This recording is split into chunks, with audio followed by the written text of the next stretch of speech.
Pemirsa, pasca longsor Cisarua di Kabupaten Bandung Barat, Jawa Barat, puluhan anak-anak menjalani terapi trauma healing oleh petugas kepolisian Polres Cimahi. Ya, selain diajak bermain, anggota pun memberikan pelatihan menggambar.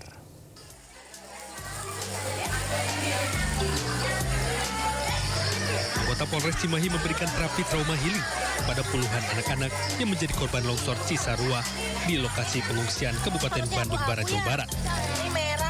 Selain diajak berinteraksi, anak-anak juga diajak bermain serta menggambar. Tak hanya itu, puluhan anak-anak ini diberikan hadiah berupa makanan ringan. Hal ini dilakukan untuk menghilangkan rasa trauma pasca terjadinya peristiwa longsor yang menerjang tempat tinggal mereka. Trauma teman-temannya, ada yang belum ketemu sekarang, ada yang meninggal belum ketemu dari kejadian kemarin. Terus tinggal sekarang di mana, Bu? Tinggal sekarang masih di sini pengungsian. Tiap hari kita laksanakan trauma healing. Ini adalah hari ketiga. Hanya saja berbeda dari mana sumbernya. Contoh, kemarin adalah SDM dari Polda. Kemudian yang sekarang adalah satuan dari Polwan. Yang hari pertama dari Polres. Tentunya setiap hari kita lakukan dengan memberikan edukasi kepada anak-anak sehingga mereka merasa kuat bahwa ini bisa terlewati. Terapi trauma healing untuk anak-anak di pengungsian ini dilakukan setiap hari agar rasa takut terhadap peristiwa longsor besar dapat hilang. Dari Kabupaten Bandung Barat, Jawa Barat, Yuwono Wahyu Ainus melaporkan.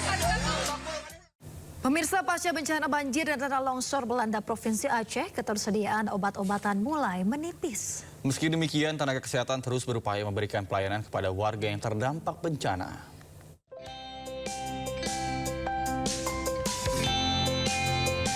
Meski bencana telah berlalu selama 2 bulan, dampak masih dirasakan oleh warga di Kabupaten Biren, Aceh.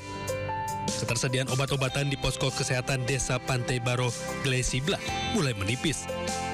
Di tengah keterbatasan tersebut, tenaga kesehatan tetap siaga memberikan pelayanan kepada warga terdampak.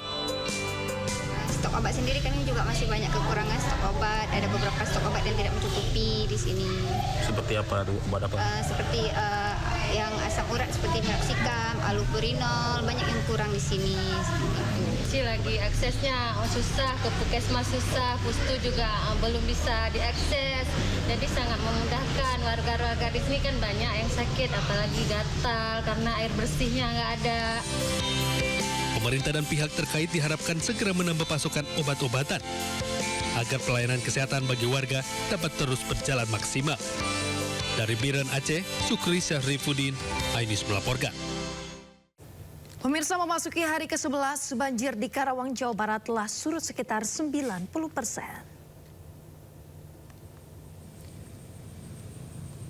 Hingga Rabu malam, banjir yang sebelumnya mencapai hampir 3 meter kini berangsur turun. Kini ketinggian air 50 cm hingga 1 meter di sekitar 200 rumah yang masih tergenang. Rumah yang masih terendam tersebar di Dusun Kampek, Dusun Pangasinan, serta Dusun Tegaluhur. Sementara itu sebagian besar wilayah lainnya sudah mulai mengering dan juga aktivitas warga perlahan kembali normal. Namun warga yang rumahnya masih terendam terpaksa masih mengungsi. Banjir diperkirakan akan terus berangsur surut seiring intensitas hujan yang mulai berkurang.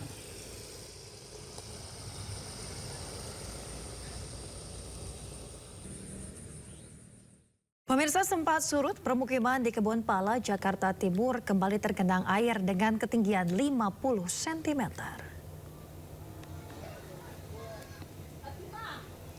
Banjir dengan ketinggian 50 cm kembali melanda Kebun Pala, Kampung Melayu, Jakarta Timur pada Rabu malam.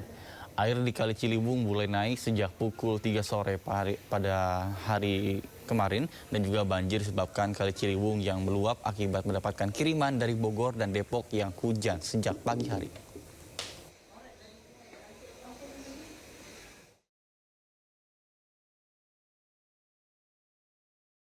Pemirsa, cuaca ekstrim, 2 kapal nelayan karam digulung ombak besar di Jember, Jawa Timur. Tidak ada korban jiwa lantaran ABK berhasil melompat dan berenang ke tepi pantai. Wah, ya Allah. Inilah video amatir perahu nelayan akan beranjak ke tengah laut pantai Pancer Pugar, Jember, Jawa Timur digulung ombak besar. Perahu berisi sekitar 8 ABK itu langsung terhempas ombak pantai dan karam. Oh, nak. Dileper, aduh, tak sambil rer. Seluruh isi perahu berhamburan dan bangkai perahu tersebut terbawa arus ke pinggir pantai hingga membuat ABK menyelamatkan diri ke pinggir pantai.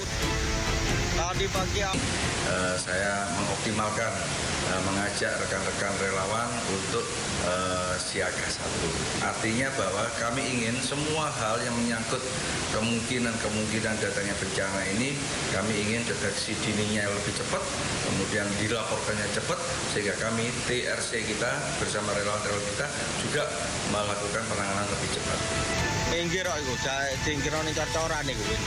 Sebelumnya di hari yang sama, perahu yang juga akan mencari ikan terhempas ombak pantai yang sama dan 2 ABK terhempas.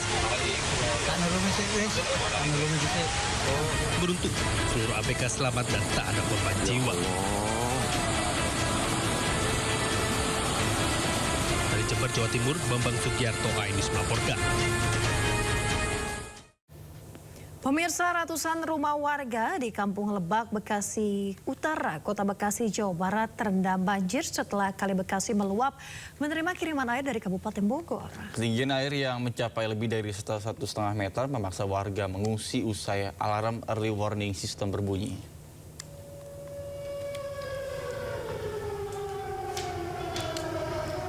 Banjir merendam ratusan rumah warga Kampung Lebak, Kelurahan Teluk Bucung, Kecamatan Bekasi Utara, Kota Bekasi pada Kamis dini hari.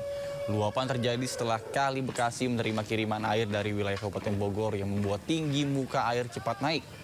Alarm early warning system yang berbunyi keras membuat warga langsung bergegas untuk mengungsi ke musola dan juga tempat aman terdekat. Sementara sebagian warga lainnya memilih bertahan di lantai 2 rumah mereka sambil menunggu air surut.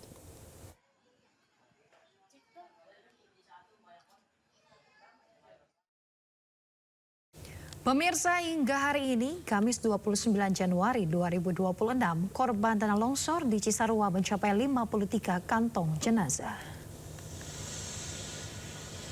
Tercatat 53 kantong jenazah ini telah dievakuasi oleh Basarnas. Kemudian 35 jenazah berhasil diidentifikasi oleh tim DVI Polda Jabar dan sebagian telah diserahkan kepada pihak keluarga mereka. Meskipun demikian, 32 orang masih dilaporkan hilang dan masih dalam proses pencarian.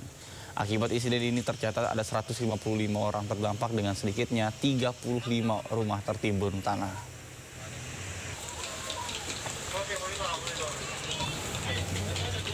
Pemirsa, cuaca hujan berdampak langsung terhadap proses pencarian korban bencana longsor. Kegiatan pencarian oleh tim SAR gabungan dilakukan secara terbatas dan juga selektif demi mengutamakan keselamatan personel di lokasi bencana.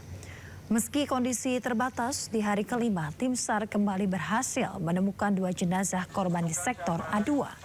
Basarnas terus melakukan integrasi dan juga validasi data antara posko SAR gabungan dan juga posko DVI untuk mencocokkan data korban.